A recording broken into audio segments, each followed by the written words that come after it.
Hi, I'm Dr. Bertice Berry, and I want to tell you a story. Many, many, many years ago, I did stand up comedy.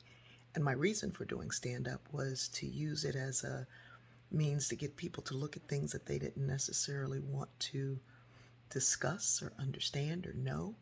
It was a platform for discussing racism and sexism and the like, homophobia through humor, which was really some radical, crazy stuff. But from time to time, I would close with a bit. Um, People are laughing, they're having a good time, and I would close with a more serious bit.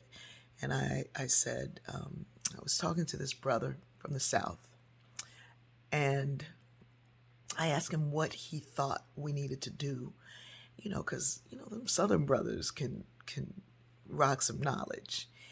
And so, I like prepared the stance and got ready. And I said, and this is what he said: Ne crains pas ton ennemi. Because the brother was from the south of France. Okay. Fear not your enemy. The worst he can do is kill you. Fear not your friend. The worst they can do is betray you. Fear those who do nothing, because murder and betrayal exist out of our silent consent. Um, 30 years ago, when I was talking about that, I had no idea that 30 years later I would need to say it again. That those who sit silently, struggling through our own stuff, right? Because we all have our own stuff. But we're the real problem. We're the problem because we know better.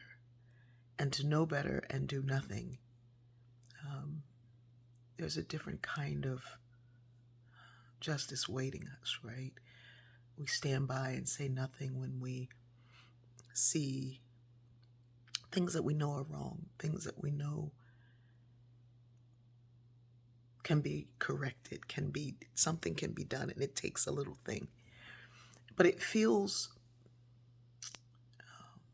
too big.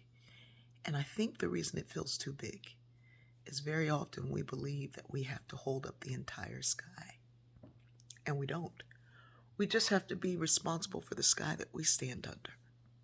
So I tell people in my work, you're responsible for where you work, your family, your community, what's in your head and what's in your heart. If you work in the beauty industry, deal with the stuff in that industry. If you work in government, deal with the stuff in government.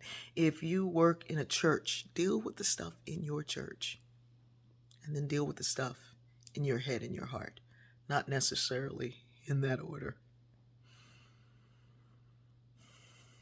My enemy can seek to destroy me. My friend can seek to betray me. But me sitting and doing nothing is the stuff that I'm constantly trying to deal with. I love you. Figure out who you are, what you know extremely well, and how you can share that with somebody who needs it. I love you.